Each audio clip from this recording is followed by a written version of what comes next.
Representative Thomas, if you want to get the first set of questions, and then we'll go back that way, and back that way. So we're supposed to pick one, right? Wait a minute, so answer whatever you'd like. So in the wake of the school shooting in Parkland, Florida, how would you fight the NRA and support stronger gun laws in Connecticut and across the country?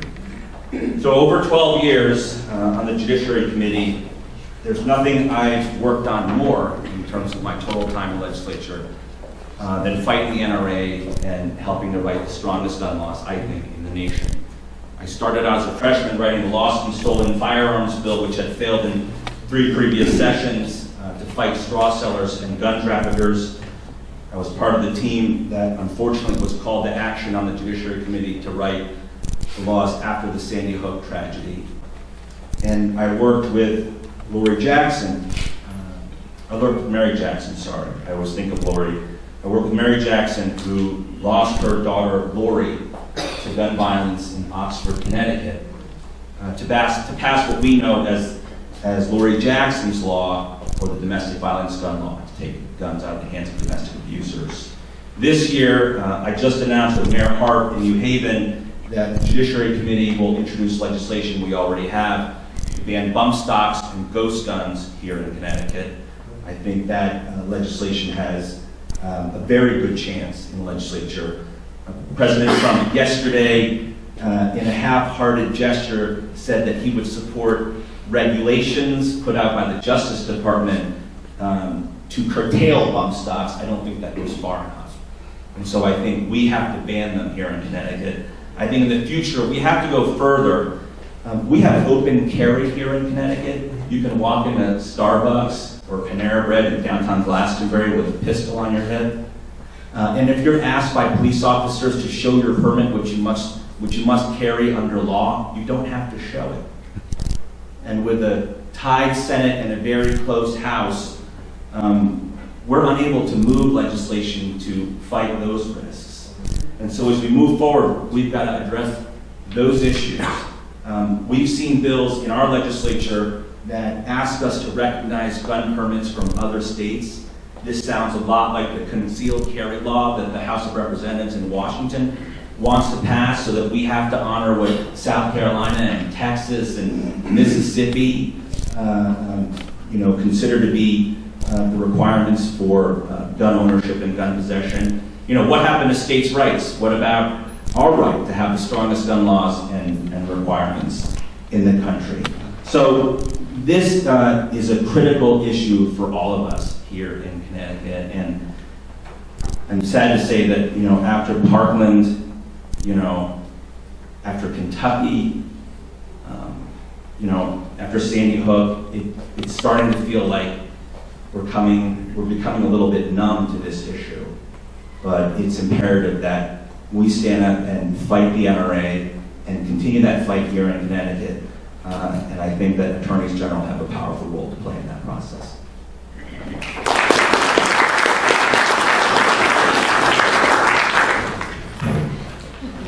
I want to talk, there was a question about crumbling foundations.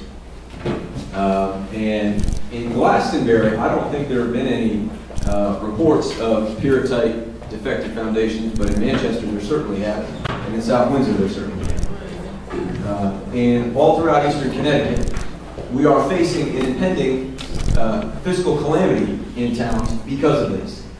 And it may seem like a local issue.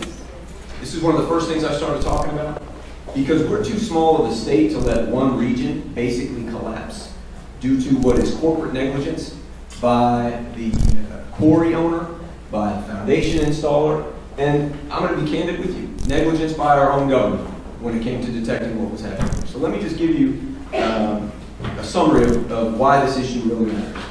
Right now, there's up to 30,000 homes in Eastern Connecticut that may be resting on a defective foundation, because their foundation was poured with concrete drawn from a quarry that had a mineral called pyrrhotite that over time weakens and destabilizes foundations.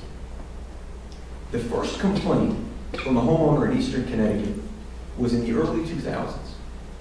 The state of Connecticut became aware, because there were multiple complaints after that homes were at risk of collapse, and nothing was done. to notify homeowners. But you know who picked up on this? The insurance companies. And the insurance companies wrote out of their policy homes like this, buried in the fine print, so that any of you policyholders out there that just renew your policy every year like me wouldn't know that all of a sudden the premiums you've been paying every year to protect your most valuable asset would not protect your most valuable asset. And you know who else knew about this? The state of Connecticut Insurance Commissioner, who approved the change. Now, you're not going to hear too many politicians tell you exactly what happened here, but that's what happened. And so what happens now? Well, I can tell you this.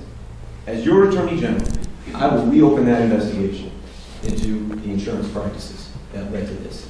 Because there's no amount of money, and I credit the legislature for making available $20 million for homeowners. $20 million isn't going to remotely cover the cost of repairs in Eastern Connecticut. It's not going to remotely cover the loss in property tax revenue that we're going to be dealing with in Eastern Connecticut. And so we need to make sure that insurance companies who got over on this are held accountable. And that is the role of the Attorney General that you need. And not just here in Eastern Connecticut, but all over the state.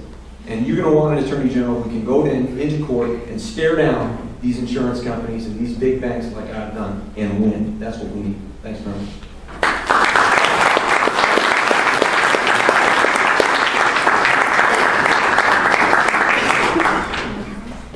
I want to thank the folks who set up the questions, because they actually are very good questions, and in some ways I think they should be published to you. I actually want to answer a number of them because some of them will be short. What experience do you have with the actual functions of the Attorney General's office? As the only AAG and AFT union member of the office, I think I have 20 years of experience that I can offer there. And anybody who wants to get into the really boring details of how everything works in the office, by all means, feel free to grab me afterwards. I'd be happy to talk about it. The other thing is, what would you do as Attorney General to promote gender equity and civil rights broadly? Well, first, I would be the first elected woman as Attorney General. There has been a woman Attorney General previously, but she was appointed and she did not run for office. But more importantly, that is some of the bread and butter of the office, is defending and protecting equity for all people and opportunity for all, regardless of gender, race, religious, immigration status. There is a large number of litigations that have been brought and can be brought, and as Attorney General, I would certainly pursue that. The next question is, do you think that the Attorney General has a role in resisting the Trump administration's agenda? And I want to spend most of my time on that. For my purposes, there are two primary issues with respect to the Attorney General's race this year. One is resisting the Trump agenda, and the other is what I would call the kitchen table issues, the issues that affect us in our everyday lives. The Attorney General's office currently has about 40 cases against the federal government. If you put that in perspective, we normally have about 1 or 2 on a given year against the federal government, sort of as a wholesale challenging policies. So there's clearly what's happened across the country is that the Attorney Generals have had to step up as the federal government has abandoned fundamental principles of our country, and that is the protection of the vulnerable, protection of consumers, protection of the environment, protection of children, protection of labor, pursuing antitrust. And on all of those issues, cases are currently pending, and there'll be more cases. And I would vigorously fight for that. On the kitchen table issues, which I don't know if I'll have time, we'll see, I have a particular passion on the issues of student loan debt, opioid addiction with respect to prescription drug prices, and my personal pet peeve, the do not call list, which doesn't work. So with that in mind, that's what I would bring to the office. Thank you very much.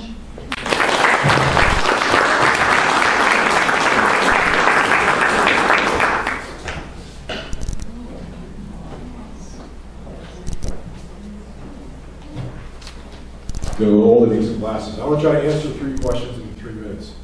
The first question, Do you think there's a role for the AGs resisting the Trump administration's agenda? This is an easy question. I believe all 5 of us are on the same page on this. Michael mentioned it, all 5 do. I think we all concur. We spent a lot of time together. We all kind of agree that we should go attack and support Jepson's difficult decisions to go after Trump's FCC regarding net neutrality, offshore drilling. That's a question, I'll be honest, I think the 5 of us agree on that. So I'll move on from that question. Other question, again, what do you think of George Jepson's job? I think George did an excellent job. I think his approach to Attorney General is an approach I would follow. He basically went into the office, he put his head down and worked very hard. Generally talking to many of the people around the state, they think his performance was excellent, and I think he should be a role model for your next Attorney General. Along those lines, as Attorney General, what would be your rationale for filing lawsuits that we just mentioned? I look at the role of Attorney General, there's really 2 priorities. The Attorney General should focus on the law, the Attorney General should focus on you. It should be the people's decision. Now, others have mentioned whether special interests should have a role. I think special interests should not have the role in making decisions for Attorney General, whether you file a lawsuit against the Trump administration or file it against a big business or a polluter or the like. It's basically, you apply the law and you also do what's right for you, basically protecting you. So I think that should be the main responsibility as Attorney General. Attorney General should be thoughtful, deliberate like George performed, analyze it, and file suits only when they're appropriate and only when they benefit you. Thank you very much.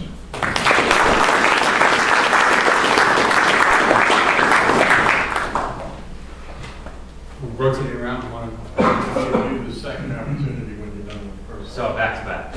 Okay. Does the legislative body have the authority to alter previously agreed to collective bargaining agreements? I'm sure my friends are probably snipping over there because I'm a one-trick pony on collective bargaining a little bit. I realize that. But I answered this question in my opening remarks, but I want to spend a little bit of time on this. No is the answer. You can't just take back what people earn. That's a contractual right that's protected by the Constitution. Let's talk for a second about what's going on in this country right now. More than the Gilded Age, more than a century ago, we've got more concentrated wealth in the hands of a few people and corporations than ever before. The only institutional check left on that concentrated power is organizing. It's the ability of people to go in and bargain for a decent wage, health care, a basic retirement. That helps everybody, whether you're in a union or not. Something like the 40-hour work week, that's because of what unions did decades ago. So that's the only check left, and so it should be no surprise to anyone in this room that you are seeing a coordinated effort nationally to undermine labor in this country. Everything from the Janus case at the Supreme Court right now, all the way down to what we're seeing in Connecticut. Just a few weeks ago, all 9 or 10 or however many gubernatorial candidates there are on the Republican side of things, all of them at a debate said that they would just simply wipe away union benefits. Never mind the fact that that's completely illegal, that they would just do that. And just a couple of days ago, the minority leader in the House of Representatives proposed a bill to save labor costs. And when you read the bill, that bill is about one thing: turning us into Wisconsin. That is exactly what the agenda is. It's coming not from the ground up here in Connecticut, but from corporate interests and the Koch brothers and think tanks funded by them across the country. And it is here. Now, it's one thing for people to say that they're a friend of labor, they will defend the right of people to organize and bargain. It's quite another to do it. You're not going to learn enough about me tonight in this limited time. We've left some information for you. Go on my website, MikeD'Agostino.com, and watch the debate I led last year for several hours on the floor of the House, defending the right of people to organize and fight for a better lives. I'll let that speak for itself. That's what I want to do, to continue to do in the office of Attorney General.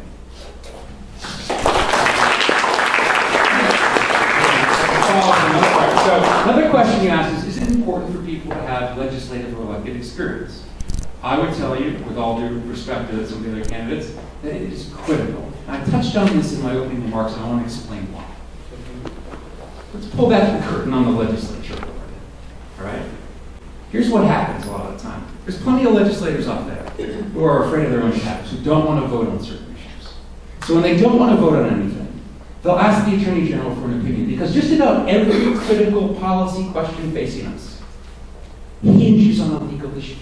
So you ask the AG for a legal opinion, and if you equivocate at all in that legal opinion, well, maybe we can do it, maybe not. And they take that opinion and they say, oh, I think I just started. Yep. They take that opinion and they wave it around and say, oh, legal question, can't do it. So where I see the role of the office, as a lawyer for more than 20 years, I can tell you there's plenty of ways to write a legal brief. With the legislature, you've got to know how to write it and who to direct it to and what arguments to make to get the policies we care about passed. You throw an issue out you care about, I guarantee you it hinges on a legal issue. The questions I mentioned before, everything from tolls to revenue items, they can sink or swim on the power of the AG's office to say whether or not you can do it. And so you've got to be able to go to the critical legislators who are the swing votes and say, you can do it, here's why you can do it, and as I said before, and if you do it, I'll be the first one defending you in court. Everything, like I said, if we want to change our tax structure in this state, to create a new charitable deduction to preserve your state and local income tax deduction, that's a legal fight in the first instance with the legislature to say to them, here's why you can do that under existing law. And then going to court when the IRS, inevitably under the Trump administration, says, oh, Connecticut and other blue states, you can't do that. Then you fight it in court. That's the role. And that's why having that kind of experience, to know how the legislature works and how what they do hinges on those AG opinions, is so critical.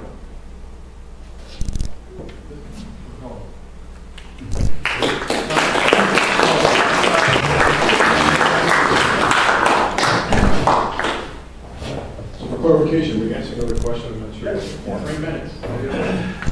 All right, I guess I did a decision to answer 3, so I'll answer another one. First question, what experience do you have with actual functions of the Attorney General's office?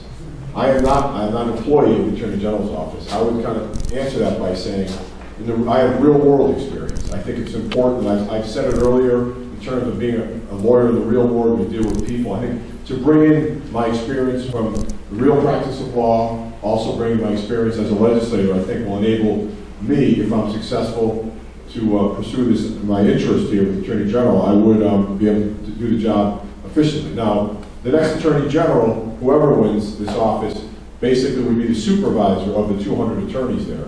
The next Attorney General, as a practical matter, is not going to be in court every day. The next Attorney General may be in some day, but it's really a supervisory position. So the fact that I have real world experience, I think would enable me to be able to supervise, work with the staff over there and perform. Because I do think, like George Jepson did, he worked with the staff, he embraced the staff of the Attorney General's office, he brought them out when he had press conferences, when there were settlements of lawsuits, rather than going out alone, he brought out the real worker bees, the real attorneys out with him to help give credit for them for their hard work. I think that's what your next Attorney General should do. Thank you.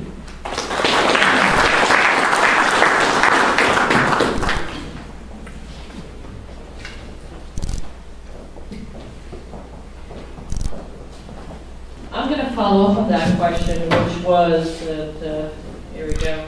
Is it important for the Attorney General to have served in elected office or state government? And please explain why or why not. Obviously, I've served in both. So in addition to working full-time as an AAG, I also served for 9 years in elected office in West Hartford, 5 years on the Board of Ed, 2 as its chair, and 4 on town council, in addition to raising a son and being married. But I think what serving in state government and in elected office is that it really gives you an opportunity to know how important it is on what I would call the kitchen table issues. What are the issues that affect people day in and day out? It matters if you can't answer your cell phone, or your landline without knowing if you're going to be scammed or have a robocall or a salesperson. It matters for my 89-year-old mother who's still living in Waterbury that whether or not she can afford her prescription drugs. And why are prescription drugs cheaper at a big box retailer or in Canada as opposed to in the local pharmacy? It matters that you have an Attorney General who knows how to take these personal concerns and change them into effective action. Whether that be by negotiation, by litigation, by proposing legislation. But by having a touch and being in touch with your neighbors, your family, what are affecting people day in and day out, that's what you need for the Attorney General, whether they're fighting Washington or trying to convince the state legislature to do the right thing. And that's what I bring. Thank you.